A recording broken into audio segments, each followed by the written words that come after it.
우리 성도들 모두에게 주님 은혜가 오늘도 함께하기를 예수님 이름으로 간절히 축원합니다. 지금 설날 명절 중이죠. 이때는 다른 인사보다도 5,000년 동안 해온 인사가 있습니다. 새해 복 많이 받으세요. 옆에 분들과 함께하기 원합니다. 새해 복 많이 받으세요. 새해 복 많이 받으세요. 여러분, 그 복을 누가 주셔요? 하나님이 주십니다. 지난 주간 명절로 바쁘게 지내신 줄 압니다. 교회에서는 우리 지난 주 어린이 전도 뮤지컬이 있었지요. 또 계속 이어져서 필리핀 단기 선교가 은혜 중에 마쳤습니다. 지난 뮤지컬을 통해서 우리에게 큰 감동이 있었고, 또 헌신 예배를 통해서 많은 헌금이 함께 했습니다. 우리 김 집사님이 계획을 세울 때 예산 가지고 왔는데 거기 헌신 예배 헌금 예산이 있더라고요. 우리 교회 역사상 그 액수가 전혀 기대가 안 되는 액수. 보통 우리가 헌신 예배 하면 한 100만 원 안팎에서 이렇게 헌금 나오거든요. 그런데 하여간 10배는 안 되지만 거의 10배 수준이에요. 그래서 저는 이거는 불가능합니다. 2배 정도는 몰라도. 근데 사실은 지난 주에 10배는 아니지만 반올림하면 10배 되는 하나님 은혜인 줄로 믿습니다. 또 오늘 앞에서 찬양 예배 전에 인도하면서 김선영 지사님 고백했지만 사연이 거기는 많았습니다. 늘 단기 선교 가면 늘 항상 벌어지는 일이지만 우여곡절이 많게 되어집니다. 그러나 그 가운데도 하나님의 은혜가 임한 줄 믿습니다. 처음부터 비행기 스케줄 맞추느냐고 고생들 많이 하셨거든요. 근데 가서도 계속 그런 일들이 벌어져가지고 마음고생 많이 한 줄 아는데, 그러나 도전과 감동 속에 사역은 진행되고 또 많은 은혜가 있었습니다. 또 여권 망가뜨렸다 그래가지고 또 이거 출국 못하면 어떡하냐 그래서 또 막 또 기도했잖아요. 근데도 잘 들어왔는데 인천공항에서 걸렸대요. 여권이 안 익혀진다고. 그래도 한국까지 왔으니까, 그렇죠? 그래서 잠깐 또 들어가서 하고 나왔다 그래서 얼마나 감사한지 몰라요. 이 사역은 끝나는 것이 아니라 지금 아이들 방학 기간이기 때문에 계속해서 부서별로 성경학교를 진행하고 있습니다. 신앙 교육을 집중하고 있는 상황이기 때문에 여러분들도 위에서 기도해 주시기 바랍니다. 한국교회가 위기를 맞이한 가운데 하나님께서 우리 교회는 특별한 은혜를 부으셨고 날마다 기적 같은 일들이 벌어지고 있습니다. 우리 주일학교가 부흥하고 또 이제 우리 교회는 다른 교회하고 다르게 주일학교 오후 예배가 신설되어서 아이들이 많이 모여서 오후 예배도 드리고 있고, 수요일 날도 어린이 예배가 있습니다. 금요일 날도 어린이 예배가 있습니다. 아마 한국 교회 이런 교회는 우리 교회뿐이 없는 걸로 알고 있어요. 애들 이 부모님 따라서 오게 되어지니까 처음에는 그냥 놔뒀다가 가만히 보니까 안 되겠어요. 그래서 이제 아이들 지도하게 하고 케어하면서 이제 말씀 보고 찬양하고 기도하고 예배가 되었지요. 여러분, 사실은 헌신자가 많이 필요합니다. 애들이 많아지니까는 당연히 함께 해야 할 어른들도 많이 필요해요. 그래서 제가 늘 강조합니다. 우리가 은혜 받는 것도 중요하지만 어린아이들에게 은혜를 받을 수 있도록 도와줘야 되는 그런 사명이 있다는 거예요. 그 가운데 하나님께서 더 큰 기도 제목을 붙잡고 기도하게 하고 계셔요. 그것은 다른 것이 아니라 우리 교회가 좋은 모델이 되어서 우리 교회뿐만 아니라 한국 교회에 도움이 줄 수 있는 교회가 되기를 기도하고 있습니다. 이 어려운 때에 우리 주일학교뿐만 아니라 교회 전체가 좋은 모델이 되어야 될 줄로 믿습니다. 특별히 다음 세대를 통해 민족과 인류의 지도자를 세울 수 있는 교회가 되게 하실 줄 믿습니다. 교회 교육, 특별히 우리 사회의 미래를 준비하며 다음 세대를 위한 기도라는 제목으로 오늘 말씀 증거하려고 합니다. 이 말씀 증거할 때 여러분 마음 심령에 성령께서 역사하시고 또 감동하심으로 말미암아 교회 사역을 위해서 함께 기도하고 헌신하는 가운데 꿈과 비전 가지고 새로운 미래를 열어갈 수 있는 하나님의 자녀들이 다 되어지기를 예수님 이름으로 간절히 축원합니다. 첫 번째, 성경 중심의 교회를 세워야 합니다. 한국 교회는 신앙의 본질을 버리므로 위기를 맞이하고 있습니다. 하나님이 원하시는 교회가 아니라 사람 중심의 교회로 바뀌고 말았습니다. 인본주의와 다원주의에 편승해서 십자가의 정신을 저버리고 말았습니다. 희생, 헌신에 대한 기대는 사라지고 기득권을 누리고 물질적 풍요를 이루는 데 교회의 관심이 집중되고 말았습니다. 교회에서도 돈 많으면 행사하게 되어지고 마치 그것이 하나님의 축복을 대변하는 것처럼 사람들의 생각이 흐트러지기 시작했습니다. 설교의 방향이 예수님의 말씀과는 달라지게 되어지고 사역의 방향조차 흔들리게 된 것이 우리 시대의 안타까운 모습입니다. 십자가의 복음이 사라지자 희생이 없어지게 되어지고 예수 그리스도를 통한 복음의 감격이 사라지고 말았습니다. 이제 성령이 교회를 떠나시는 상황이 되고 말았어요. 두렵고 떨리기 그지없습니다. 코로나를 지나면서 살아남을 수 있는 교회와 그렇지 않은 교회로 나누어지게 되었어요. 수천 명, 수만 명이 모이는 것이 중요한 것이 아니라 그 안에 예수 그리스도의 정신, 십자가의 복음이 사라지면 교회는 생명력을 잊어버린 채 소멸될 수뿐이 없다는 겁니다. 주님은 예수님을 통한 생명의 중요성을 강조하시며 그 생명이 성경 속에 있음을 오늘도 우리에게 말씀하고 계십니다. 교회는 답을 성경에서 찾아야 하며 성경 중심 교회가 되어야 됩니다. 성경 중심의 교회로 세워져 말씀 붙잡고 기도하며 말씀 속에서 소그룹을 실천하는 것에 중심을 두어야 합니다. 계속해서 제가 요즘에 소그룹에 대해서 강조하고 있습니다. 이제 우리 어른들 남성구역, 여성구역해서 35개 정도의 소그룹이 움직이고 있습니다. 여러분 함께 모여서 기도하고 찬양하고 그 가운데 말씀 보고 위로하고 격려하고 거기 성령이 역사하시는 줄로 믿습니다. 더욱이 이제 오늘 본문이 이야기하는 것처럼 우리가 성경 속에 성령이 역사하심으로 말미암아 우리를 교훈하시고 책망하시고 바르게 하시고 의로 교육하심으로 성장하는 그리스도인이 되도록 인도하신다는 것입니다. 반드시 말씀 붙잡고 승리하는 성도들 되시기를 축원합니다. 성경은 신앙과 생활의 유일한 원리입니다. 다른 길은 없습니다. 오직 말씀 안에서 길을 찾고 그 가운데 인도하심 받을 때에 성령이 우리 가운데 은혜를 베푸십니다. 우리가 성경을 읽을 때 그 가운데 역사하시는 성령께서 아브라함의 이야기를 읽을 때 아브라함에게 주신 말씀이 내 말씀이 되어지고 우리가 성령의 감동 속에서 성경을 읽을 때 다윗에게 주신 말씀이 내게 주신 말씀이 되어지고 베드로에게 주신 말씀이 내게 주신 말씀이 되는 놀라운 은혜가 넘치게 되는 것입니다. 인본주의적이고 물질 중심적인 교회는 이제 더 이상 설 자리를 잊어버리고 있습니다. 다시 종교개혁의 전통으로 초대교회로 돌아가서 말씀 중심의 신앙생활로 세워지지 아니하면 우리가 하나님의 은혜를 덧입을 수 없습니다.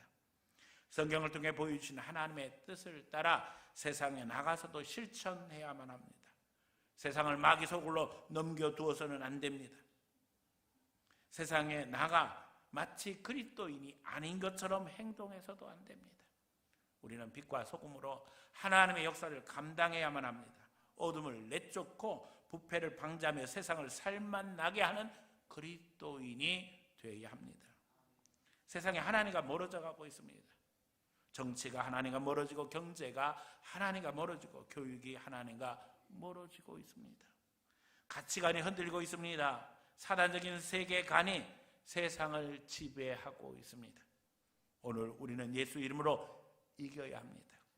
하나님이 원하시는 하나님의 뜻이 이 땅에 이루어지기를 소원하며 실천할 때 거기에 성령의 도우심을 통해서 나를 통해 하나님의 나라가 임하게 되는 줄 믿습니다.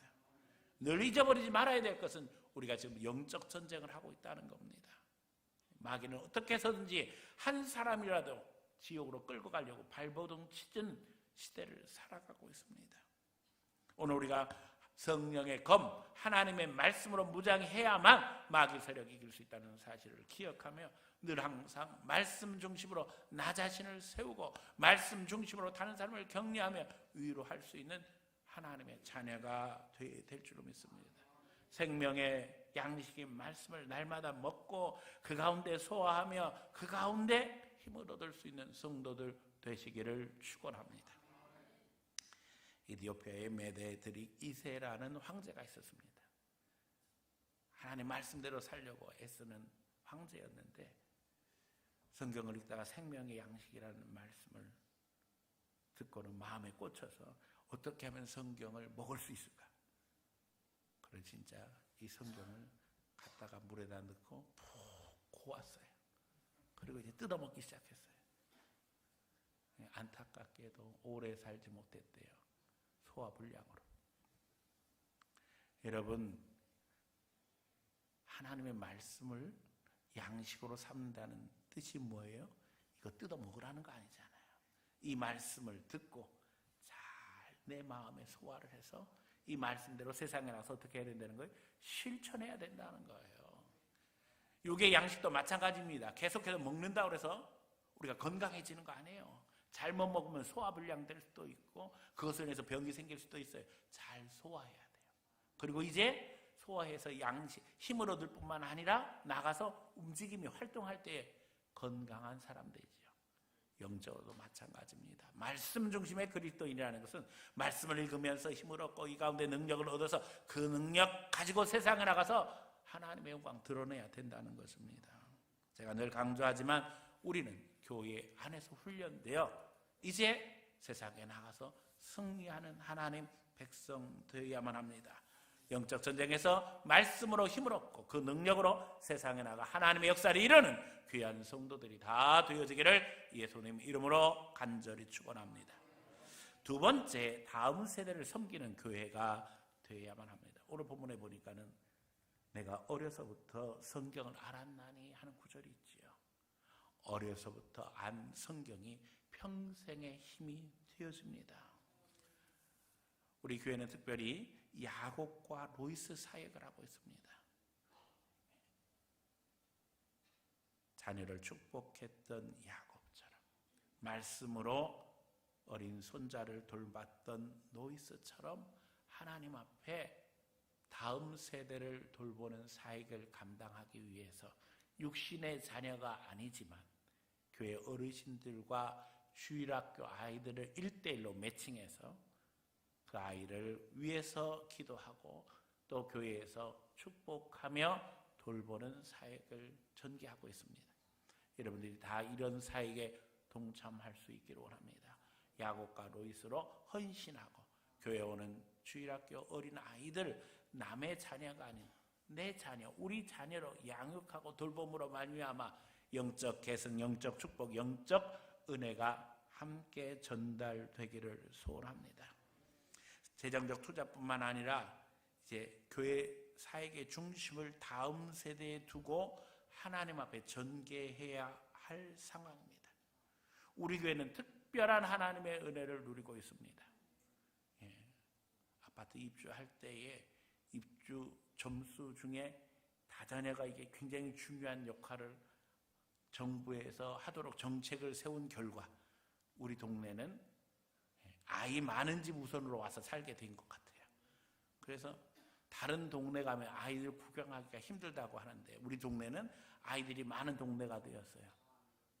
그런데 교회가 여기서 기회를 놓치면 안 된다는 거예요. 하나님이 우리에게 분명한 사명을 주신 거예요. 이 아이들이 늘 아이들이 아닙니다. 10년 지나고 20년 지나면 다 청년이 되지요. 지금 이제 미취학 아동이 1000명 정도, 취학 아동이 1300명 정도. 우리 지역의 인구가 13,000명인데 거의 20%의 아이들이 초등학교 이하입니다. 네. 그러니까 엄청나게 많은 비율의 어린 아이들이 이 지역에서 생활하고 있어요. 관심을 갖고 그들을 전도해야 하는 게 우리의 사명인 것이, 여러분 기독교인의 평균 퍼센트가 25%잖아요. 4분의 1. 그들 중에 4분의 1을 전도해야지 우리가 사명 감당하는 거예요. 특별히 우리 지역에서 그 아이들이 갈 만한 교회가 현실적으로 우리 교회뿐이 없다고 해도 과언이 아니거든요. 애초에 종교부지를 줄 때의 셋 중에 하나만 기독교 줬어요. 우리 교회가 중심에서 지금 사역하고 있는데 이 아이들을 누가 감당할 수 있겠어요? 다른 교회에서 해주기를 기대하고 떠넘길 수 없고 핑계댈 수 없는 게 우리의 형편이 되었어요. 지금 교회는 주일날 오후에도 이미 말씀드린 것처럼 예배를 시작하게 되었는데요. 그것도 지난번에 말씀드렸습니다만 제가 뭘 좀 하다가 찬송하는 시간에 조금 늦게 올라오게 됐는데 애들이 1층에서 마이크를 켜놓고 몇 명은 앉고 앞에서 또 몇 명은 서고 아예 떤 아이는 피아노 치고 하면서 막 찬양을 하고 있는 거예요. 그래서 제가 앰프 끄고 조용히 하라고 이제 그러고 올라오려고 그랬는데, 목사님 우리도 찬송하고 싶어. 그냥 놔두세요. 예, 우리도 찬송할게요. 그래가지고서는 제가 보니까는 이거 그냥 놔두면 안 되겠어요. 아이들은 마음에 불이 붙었는데 방치놓으면 안 될 것 같아서 이제 우리 교육자들한테도 이야기하고 우리 주일학교에 애들도 오후 예배 드릴 수 있도록 해야 된다. 오후 예배가 어린이 오후 예배가 없어진 지가 지금 한국에 얼마나 오래됐어요. 그런데 하나님 그 감동을 주셔서 실천하게 되니까 또 애들이 모이죠.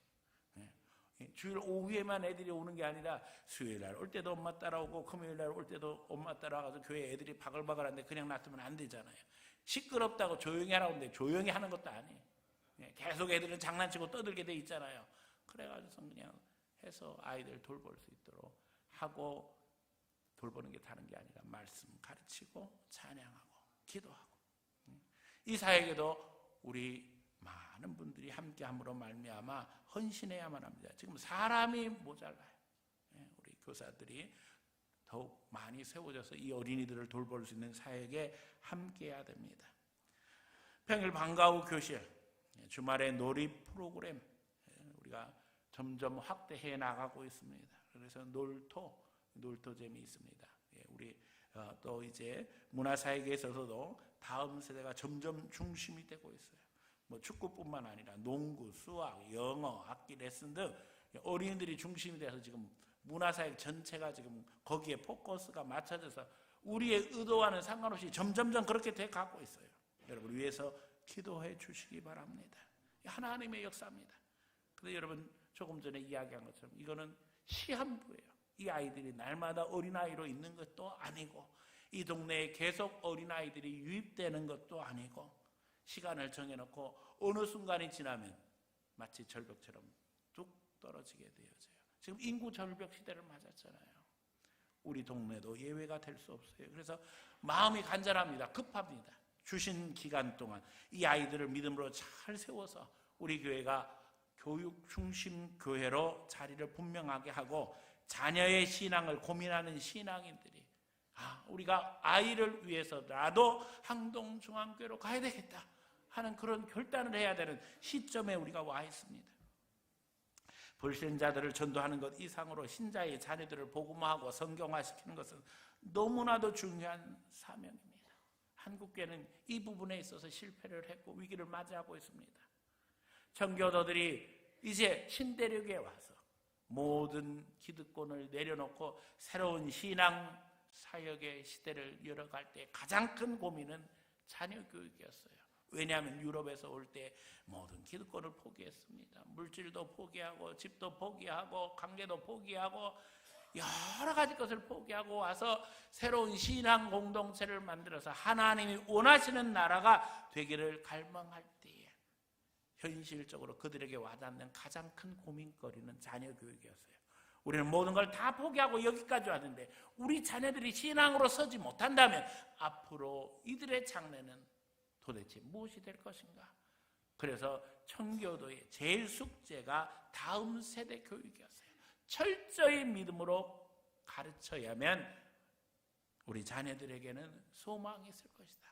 그렇지 않으면 우리가 모든 것을 포기하고 여기까지 왔던 꿈과 비전은 헛것이 되고 말 것이다 해서 철저하게 자녀를 교육시키기 위해 가정마다 애쓰고 노력해서 오늘날 미국의 기초를 만들었던 것을 우리는 잊어버리지 말아야만 합니다. 현재 한국 교회의 중직자의 자녀 다수가 교회를 떠난 형편입니다. 가슴을 치고 기도하리래요. 권사님들이 가슴을 치며 기도합니다. 우리 자녀들 하나님 앞에 돌아오게 해주세요. 먼저는 회개해야만 합니다. 그리고 돌아오길 기도해야 합니다. 그리고 자녀 교육에는 실패했지만 이제 손자, 손녀는 포기해서는 안 됩니다. 자원에서 육아를 맡아야 합니다. 사명감을 가지고 신앙 교육해야만 합니다. 더더욱 교회는 말할 것도 없습니다. 어린 영혼을 포기하는 것은 미래의 교회를 포기하는 것입니다. 어린아이들을 믿음으로 잘 가르침으로 이 아이들이 자라나서 한국 교회의 미래가 된다는 사실을 잊어버리지 말아야 합니다. 전도 폭발 과정 중에 많은 기도와 물질로 지원하신 분들에게 감사를 드립니다. 어린아이들에게 전도 폭발 프로그램을 진행했는데 말 자체가 전투적이죠. 전도가 어떻게 돼요? 폭발해버려요. 왜? 아이들이 나가서 증거하면 그야말로 영적 승리가 일어나기를 소원하며 아이들에게 전도 폭발을 했어요. 사실 이제 이 프로그램에 대해서 많은 논란이 지금까지도 있습니다. 아이들에게 너무나도 공격적이다. 시대에 뒤졌다. 그런데도 하면 놀라운 것은 성령이 역사하셔요. 제일 중요한 것은 아이들이 신앙 자체가 분명해지는 거예요. 구원에 대한 확신, 예수 복음의 진리 이것이 확고해지니까 전도하기 전에 자신의 정체성이 하나님과의 관계 속에서 바르게 세워져요. 열심히 요절을 외웁니다. 특별히 우리 교회는 지금 영어로 요절을 외우게 해가지고 아이들이 너무 힘들어하는데 신기한 것은 과정 끝나면 또 다 외운다는 거예요. 더 신기한 건 몇 주 지나면 다 잊어버린다는 거예요. 계속 외우게 해야죠.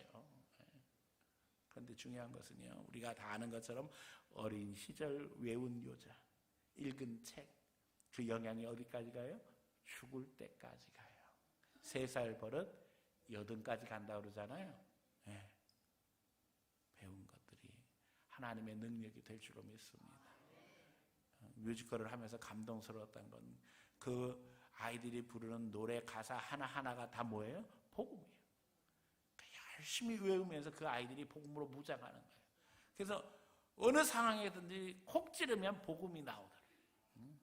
그래서 나가서 전도하게 하고 그 아이들이 하나님의 도구로 쓰임받게 하는 겁니다. 지난 한 주간 필리핀에 가서 우리 전도 폭발 훈련에 교육받은 아이들과 또 리더들 그리고 학부모들이 함께 헌신하게 되었어요. 제가 정보가 부족했던 것이 필리핀은 15세 미만의 아이들은 반드시 보호자와 동행하게 되어 있던 거예요. 그래서 초등학생들이 필리핀에 가서 단기 선교하는 것은 현실적으로 쉬운 일이 아닌 거예요. 왜냐하면 부모가 동반돼야 되는 거예요. 저는 그걸 모르고 그냥 아이들한테 격려 차원에서 열심히 해서 우리 필리핀 가서 단기 선교하자 이랬는데 애들은 마음에 불이 붙은 거예요. 열심히 해서 가야지 막. 네. 결국에는 하나님이 역사하신 것이 우리 학부모들이 또 대거 다 같이 동행을 했어요. 모름지기 하나님이 그 부모들의 마음에도 역사하신 줄 믿습니다. 아이들의 마음에는 더 큰 은혜로 역사하셔서 그 아이들에게 신앙 자산이 평생 유지될 줄로 믿습니다. 여러분, 하나님 앞에 믿음으로 세우면 믿음의 역사를 이루게 되어집니다. 여러분들의 기도와 물질 헌신이 결코 헛되지 아니하고 하나님 나라의 축복으로 자자손손 이어질 줄로 믿습니다. 이제 교회는 계속해서 방학을 맞아서 겨울 성경학교 수련회를 실시합니다. 위에서 기도해 주시기 바랍니다. 관심을 기울여 주시기 바랍니다. 특별히 교사들을 위해서 기도해 주시고 많이 격려해 주시기 바랍니다. 우리 교회는 시스템이 11시에 모든 예배가 집중되어 있습니다.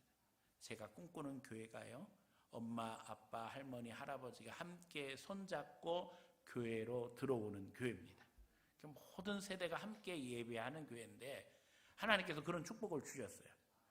전에는 할머니, 할아버지만 많았었는데 이제는 아이들도 많고 엄마, 아빠도 많고. 근데 이제 혈연 관계가 아니라 사실은 남의 식구들이에요.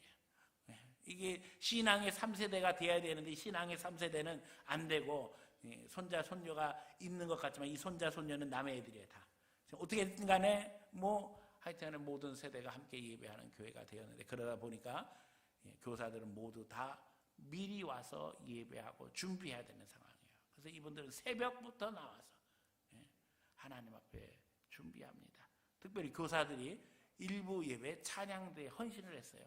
일부 예배 식구들이 점점점 많아지는데 찬양대가 없어서 광고를 하게 되어졌는데 교사들이 다 헌신을 하는 거예요. 지금 교사들이 제일 힘든데 교회에서 아침 일찍 나와서 예배 드리고 또 어린이들 예배 준비해가지고 예배하고 아이들을 가르치는데 제일 힘든데 그 와중에 찬양대 헌신을 하다 보니까 어떤 일이 벌어졌냐면 7시 반 교회 와요. 그래서 찬양 연습하고 9시에 예배 들어오는 거예요. 그러니까 제일 힘들죠. 여러분 격려해 주시기 바랍니다. 이 자리에 이제 하나도 없죠. 지금 이 자리에는 하나도 없지만은 주일학교 교사로 헌신하고 있는 사람이 30명이에요. 지금 우리 교회 유초등부, 영유아부, 중고등부에서 지금도 봉사하면서 아이들하고 함께 예배하고 있습니다. 여기에서도 많은 분들이 헌신함으로 말미암아 앞으로 우리 주일학교가 더 부흥하고 성장할 수 있기를 축원합니다. 저는 주일학교 교사로 사역을 시작했습니다. 성령 받고 나서 중학생 때부터 이제 아이들을 돌보기 시작한 거예요. 아버지 개척하시는데 이제 아이들을 돌보는 사역을 시작했어요. 무슨 교사도 아니고 그냥 교회 와서 애들 울고 그러면 달래고 이런 것부터 한 거죠. 근데 어떤 아이가 이제 제가 고등학교 1학년 때인데 도전을 하는 거예요. 요 녀석이. 선생님, 우리는 왜 여름 성경학교 안 해요? 이러는 거예요. 아니 나는 선생님도 안 해요. 고등학교 1학년이 무슨 선생님이에요. 그렇잖아요? 근데 얘가 그러는 거예요. 선생님, 우리도 여름 성경학교 해요. 다른 교회는 다 하는데. 근데 이제 우리 교회가 교회라고 내세우기가 변변하지 못한 것 중에 하나가 식구들끼리만 예배하고 있었어요. 근데 우리 아버지는 꿈이 크셔서 다른 동네 가셔서 이제 예배당을 아름답게 짓고 개척을 하시려고 그런 준비를 하고 계셨는데 하나님이 집에서 예배하게 하신 거예요. 근데 이제 아이들이 하나씩 오기 시작해서 이제 애들이 생긴 거예요. 근데 얘들이 이제 이야기하는 거예요. 우리도 여름 성경학교 했으면 좋겠다. 그래가지고 그 어린아이의 말이 하나님의 말씀처럼 들렸어요. 그래서 제가 이제 아이들을 전도하러 나섰습니다. 그때는 교회마다 큰 북이 있었습니다. 큰 북이 그냥 보통 큰 북이 아니라 이만한 북입니다. 제 배에다 이렇게 얹어놓고 그때는 배가 안 나왔었습니다. 그래서 이 받치는 게 쉬운 일이 아니었어요. 어깨에다 끈을 메고 이러면서 들고 이제 한쪽 붙잡고 북을 치면서 이제 막 다니면서 제 목소리가 또 한 목소리 하잖아요. 예수님 찬양, 예수님 찬양하면서 온 동네를 다 돌면은 애들이 그때는 어떻게 그렇게 많았는지 지금 필리핀 애들하고 똑같아요. 지금 제가 20살도 되기 전 이야기니까 고등학교 1학년 때니까 17살 그때 아니에요. 그러니까 지금 40년도 더 된 이야기죠. 북치고 애들이 바글바글 나와요. 그런데 이게 한 바퀴 돌면 애들 바글바글 나서 온 동네 가득 모이는데 교회 들어올 쯤 되면 다 떨어지는 거예요. 그래가 지혜가 생겼어요. 이 나이롱줄, 그 빨간 줄 있고 그 집 묶는 노란 줄 있잖아요. 그거를 이제 길게 해가지고 키 큰 애 둘을 세워가지고 너 앞에 잡고 저 뒤에 잡아. 이러고서 얘기했어요. 제가 이게 천국 가는 열차야. 나는 구원 열차 올라타고서 하늘나라 갑니다. 칙칙 폭폭 따라서 해. 이러면서 애 줄을 붙잡게 하고 애들 나오면 전부 다 이 줄에 붙이라고 이제 가르쳐 준 거예요. 그래서 이제 애들이 줄 붙잡고 오는 거예요. 그러면 들떨어져요. 확실히. 하나님이 다 지혜를 주시는 거예요. 그래 아마 치고 다니면서 한 바퀴 돌아서 애들 오면은 보통 그냥 최소한 30-40명 건져가지고 와요.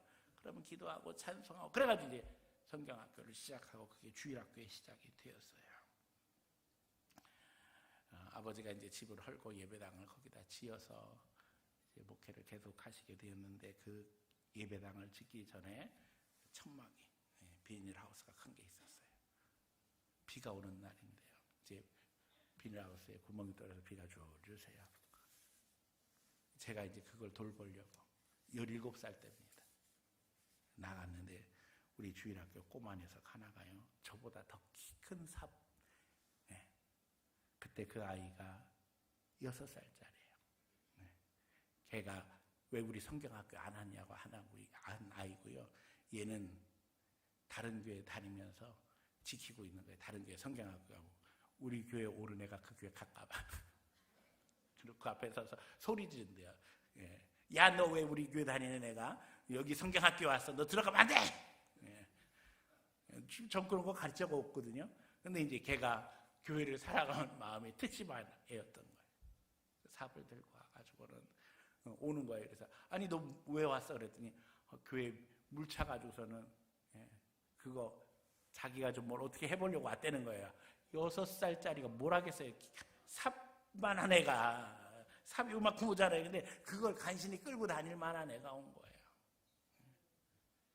그때 제 나이가 17살, 그 아이는 6살이었고, 저는 지금 목사가 돼서 목회하고 있는데 그 아이는 셰프가 됐습니다. 베트남에서 식당을 하는데 뭐 아주 유명한 식당이래요. 손꼽힐 정도의 한식당을 크게 하고 있다는 이야기를 들었어요. 예수님 오실 때까지 한 세대는 다음 세대의 복음을 바로 가르침으로 사명을 감당하게 됩니다. 이게 안 될 때 사회는 타락하고 나라는 망합니다. 두렵습니다. 하나님이 우리에게 기회를 주셨습니다. 어린이 전도에 함께 나서며 협력하고 주일학교 교육을 위해서 기도하고 헌신할 수 있는 성도들 되어져서 여러분의 자녀를 믿음의 자녀로 세우고 그 가운데 하나님이 세우시는 거룩한 축복을 누리는 성도들 되시기를 축원합니다. 세 번째, 꿈과 비전을 심는 교회가 되어야만 합니다. 중요한 것은 신앙적 정체성 위에 미래를 바라보며 거기에 꿈과 비전을 심는 교회가 되어야 한다는 것입니다. 이 사명을 바르게 감당할 때 우리는 다음 세대 한국 사회의 주역을 키워나가는 것입니다. 그 아이들이 혹 우리 교회를 떠나 멀리 외국에서 생활한다고 할지라도 복음이 바로 심겨지면 있는 곳곳에서 믿음의 역사를 이루게 되어집니다. 그들은 미래 한국의 주역이 되며 인류의 지도자로 하나님 앞에 세움받을 것이며, 하나님은 지금도 이런 아이들을 찾고 계시고 또 이런 아이들을 세우기 위해서 기도하고 헌신하는 교회를 찾고 계십니다. 저는 우리 항동중앙교회가 이런 교회인 줄 믿습니다. 우리 아이들이 미래를 감당하기 위해 하나님 앞에 택함받은 하나님의 자녀들로 믿습니다. 기도하며 함께 사역함으로 하나님 앞에 이 은혜를 나눌 수 있는 성도들 되시기를 축원합니다. 어린아이 미래 세대를 축복하며 그들을 주님 앞에 바로 세워 하나님의 역사를 이루는 성도들 되기를 축원합니다. 주님은 어느 시대나 꿈과 비전을 통해 새 시대를 열어주셨습니다. 성령은 오늘도 꿈꾸게 하시고 기도하게 하시고 실천하게 하십니다. 그래서 꿈이 없는 백성은 망하는 겁니다. 하나님은 모세에게도 꿈을 주셨습니다. 다윗에게도 비전을 주셨습니다. 다니엘에게도 소망을 갖게 해주셨어요. 상과 형편은 중요한 게 아닙니다.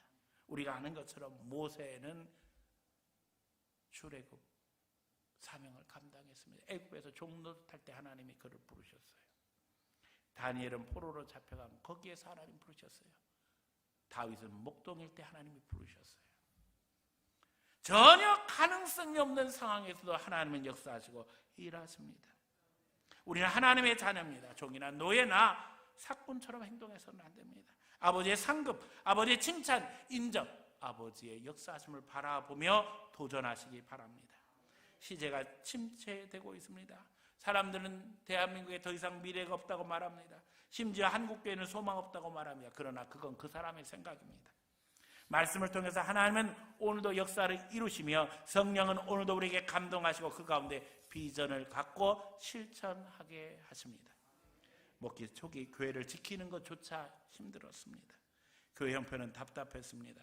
아버지가 돌아가시고 난 후에 이제 아버지가 편찮으셔서 교회에 와서 사역을 감당하게 되었는데 사례비를 제대로 줄 수도 없는 형편이고 더더욱 그린벨트에서 목회하는 것으로 인해서 고발돼서 이제 쫓겨나는 상황이 되었어요.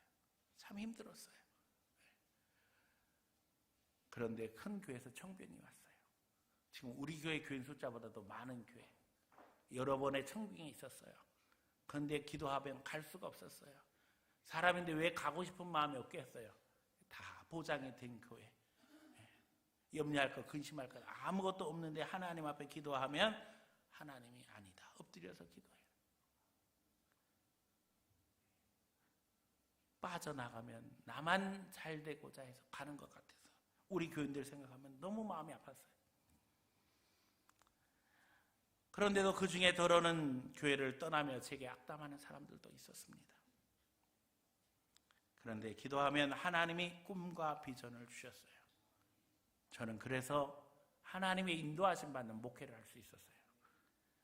제가 지금도 간증하지만 창세기 26장 말씀을 읽을 때 하나님 감동하셨어요. 이삭이 그의 농사 지을 때 100배나 얻게 하셨다. 그래서 저는 100배의 비전을 가지고 하나님께서 역사하실 것을 믿으며 지금까지 왔습니다. 아직까지 100배가 됐을까요? 안 됐을까요? 당연히 안 됐죠. 그러나 하나님이 이루실 줄로 믿습니다. 저는요, 이 창세기 26장 말씀, 이 100배나 이루실 것이라는 말씀에 꽂혀서 하나님의 은혜를 기대하면서 기도했는데 그 뒷부분의 이야기가 있었던 사실을 다시 한번 인식하게 되었어요. 우물 파는 이야기. 파면 메꿔지고 파면 메꿔지고 블레셋이 도전함으로 그런 일이 있었는데 제가 목회를 해서 교회가 세워질만 하면 또 이사해야 되고 세워질만 하면 이사해야 되고 여기가 몇 번째라고요? 9번째. 30여 년의 목회 동안에 9번 이사를 했어요. 그런데 감사한 것은 그때마다 은혜가 있었고요. 창세기 26장 22절 말씀입니다. 여호와께서 우리를 위하여 넓게 하셨으니 이 땅에서 우리가 번성하리로다. 느보셋의 말씀을 주셨어요. 하나님이 지경을 넓게 하시더라는 거예요. 여기 우물 파고 포기하고 여기 우물 팠으니까는 이 우물이 남의 것 된 것 같지요. 그런데 결국에는 이것도 내 것이고 이것도 내 것이고 이것도 내 것이고 하나님의 역사는 놀랍습니다. 그래서 지경을 넓게 하셨더라는 거예요. 그리고 여러분에게 늘 강조하는 히브리서 11장 40절 말씀으로 도전하셨어요. 하나님이 우리를 위해서 더 좋은 것을 예비하셨은즉 우리가 아니면 저희로 온전함을 이루지 못하게 하려 하심이라. 그래서 우리 주보 첫 페이지에 나오는 말씀입니다. 교회 사진 위에 기록되어 있잖아요. 하나님이 우리를 위해서 더 좋은 거 예비하셨습니다. 우리 교회 1층 엘리베이터 타는 노비 오른쪽에도 기록되어 있어요. 저는요 진짜 이 말씀 붙잡고 하나님 앞에 기도할 때마다 하나님이 위로해 주셨어요. 여러분에게도 위로가 되기를 원합니다. 더 좋은 걸 예비하신 하나님, 꿈을 주셔요. 비전을 주셔요. 하나님이 주신 비전이 뭐예요? 저희를 온전케 하는 사역을 감당할 것이라. 그래서 민족과 인류를 향해서 비전을 갖게 해주셨어요. 하나님께서 우리 교회를 통해서 나를 통해서 온전케 하실 수많은 영혼들이 있다는 기대를 가지고 지금도 사역하고 있습니다. 물론 지금은 교인도 조금 늘고 건물도 세워지고 그래서 가능성이 있어 보여요. 하지만 목회 초기에는 개가 웃을 일이에요. 믿음 없으면. 망하면 들어오고 살만하면 떠나가는 동네에서 무슨 민족과 인류를 위해서 하나님의 역사를 이루는 교회가 될 수 있겠어요? 그러나 하나님은 통째로 바꾸시고 믿음의 역사를 이루어 가게 하고 계셔요. 하나님은 지금도 일하십니다. 저는 우리 성도들이 하나님 앞에 무릎 꿇어 기도함으로 말미암아 창세기 26장에 있는 말씀 그대로 100배의 축복을 받는 성도들 되시기를 간절히 기도하고 있습니다. 신앙의 거부가 되기를 축원합니다. 여러분의 지경을 넓혀주셔서 영향력이 확대되고 그 가운데 번성하기를 축원합니다.